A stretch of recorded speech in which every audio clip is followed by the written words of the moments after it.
रानो चिड़िया बहुत गरीब थी और जंगल में बारिश का मौसम भी शुरू होने वाला था। रानो चिड़िया का छाता भी फटा हुआ था। तब उसकी बेटी उससे कहती है, मम्मा मम्मा, हमारा छाता तो फटा हुआ है। अब तो बारिश के मौसम में हमारे घोंसले में पानी आएगा। अब हम क्या करेंगे मम्मा? तू चिंता मत कर बेटी, मैं कुछ ना कुछ जरूर करूँगी। अगले दिन बारिश शुरू हो जाती है और कालू कावा सबके छाते एक एक करके फाड़ देता है।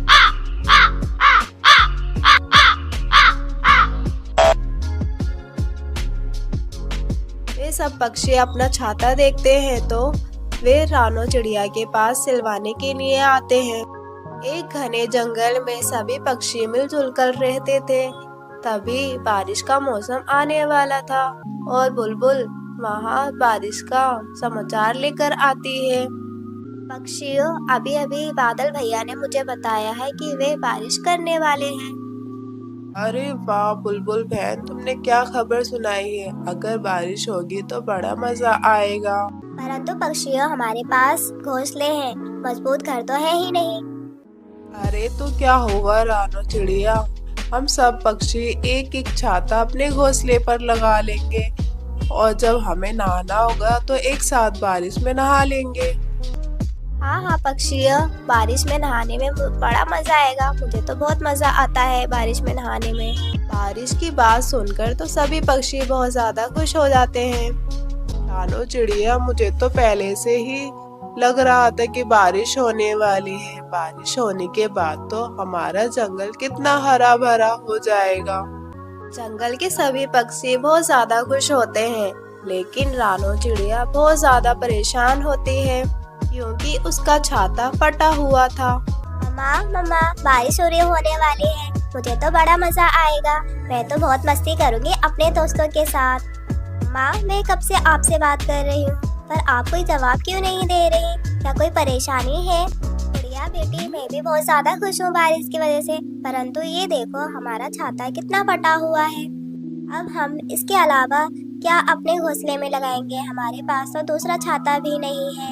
हमें अब पूरी बारिश में भीगना पड़ेगा। मम्मा, आप इतनी सी बात पर इतना परेशान हो रही थी। मेरे पास इस समस्या का एक उपाय है। माँ, आप सिलाई जानती हो ना, तो फिर इस छाते को सिल दो, फिर उसके बाद पानी भी नहीं आएगा हमारे घोंसले में। हाँ गुड़िया बेटी, मेरे दिमाग में तो ये ख्याल आया ही नहीं कि मैं बारिश के मौसम में छाता सिल भी सकती हूँ। मैं अभी इसे सिल देती हूँ। रानो चिड़िया अपने छाते को अच्छे से सिलकर अपने घोंसले के ऊपर लगा लेती है। अगले दिन से ही बारिश शुरू हो जाती है। तब कालू कावा चिड़िया के पास आकर कहता है, रानो चिड़िया, आओ ना, बारिश में नहाते हैं। बड़ा ही मजा आ रहा है बारिश में। नहीं कालू कावे, मेरा मन नहीं है बारिश में नहाने का। क्या हुआ रानो चिड़िया, तुम इतनी ज्यादा परेशान क्यों लग रही हो? कालू भैया, आप जानते हैं ना कि मैं कितनी मेहनत करके भोजन ढूंढती हूँ और मेरे पास सिर्फ आज के लिए ही भोजन बचा है और न जाने कब बारिश रुकेगी और मैं फिर भोजन लेकर आ पाऊंगी।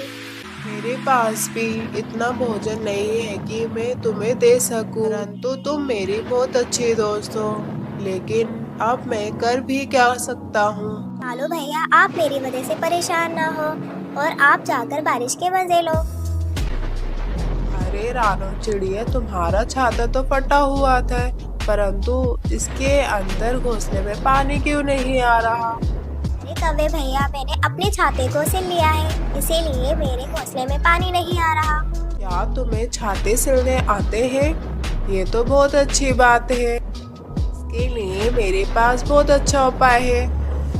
तुम इस बारिश के मौसम में भी पैसे कमा सकती हो। मैं तो कहता हूँ तुम पक्षियों के फटे हुए छाते सिलना शुरू कर दो, जिससे तुम बहुत पैसे कमाओगी। अरे हाँ कालू भैया, ये तो बहुत अच्छा उपाय है। अगर मैं बारिश के मौसम में भी फटे हुए छाते सिलूंगी तो इससे मैं अच्छे पैसे कमा सकती हूँ। फिर क्या था, रानो चिड़िया सुई धागा लेकर जंगल में बैठ जाती है और कहती है, पक्षियों आओ आओ, अपने फटे पुराने छाते सिलवा लो। आओ आओ आओ आओ पक्षियों, छाते सिलवा लो। थोड़ी देर के बाद एक तोता अपना फटा हुआ छाता रानो चिड़िया के पास लेकर आता है। रानो चिड़िया, मेरा जल्दी से ये छाता सिल दो। तेज हवा की वजह से मेरा छाता फट गया है। फिर थोड़ी देर बाद चिड़िया तोते का छाता सिल देती है। अरे वाह चिड़िया, तुमने तो मेरा छाता बहुत अच्छे से सिल दिया है। ये लो पैसे। को देखकर सभी पक्षी अपना फटा हुआ छाता लेकर रानो चिड़िया के पास सिलवाने के लिए आते हैं। इस तरह पक्षियों की रानो चिड़िया के पास भीड़ लग जाती है और रात भी काफी हो चुकी है। हार कर रानो चिड़िया अपने घर वापस आ जाती है। अरे वाह, मैंने तो आज इतने सारे पैसे कमा लिए। उस कालू कौवे का उपाय काम कर गया और मैंने बारिश के मौसम में भी इतने पैसे कमा लिए। अगले दिन रानो चिड़िया ऐसा ही करती है। वे जंगल में जाकर उसी जगह बैठकर आवाज लगाने लगती है।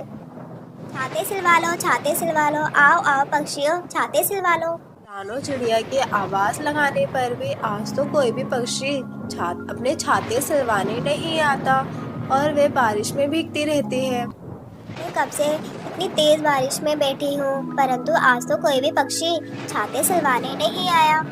रानो चिड़िया काफी रात तक उस जंगल में बैठी रहती है, परंतु कोई भी पक्षी वहाँ छाता लेकर नहीं आता है।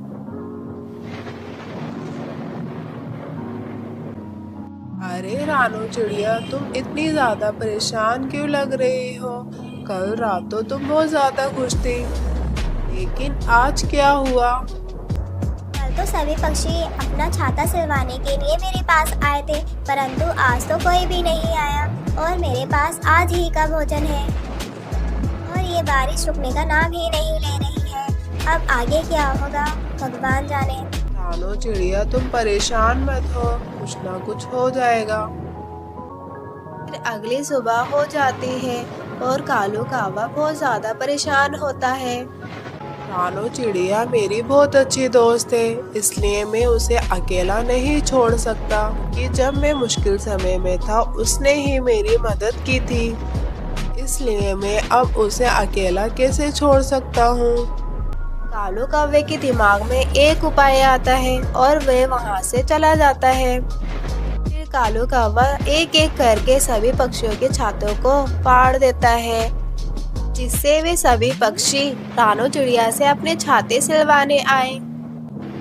मैंने सभी पक्षियों के छाते में सुराख कर दिया है। अब वे सभी पक्षी रानो चिड़िया के पास सिलवाने जाएंगे और रानो चिड़िया का धंधा फिर से शुरू हो जाएगा।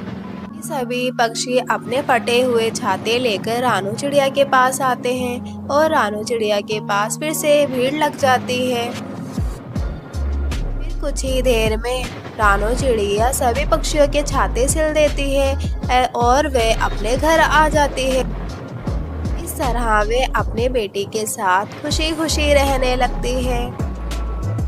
दोस्तों, कैसी लगी आपको हमारी कहानी तो ज़रूर कमेंट करके हमें बताइएगा। और हाँ दोस्तों, अगर आप इस चैनल पे नए हैं तो चैनल को सब्सक्राइब और वीडियो को लाइक ज़रूर कीजिएगा। धन्यवाद दोस्तों।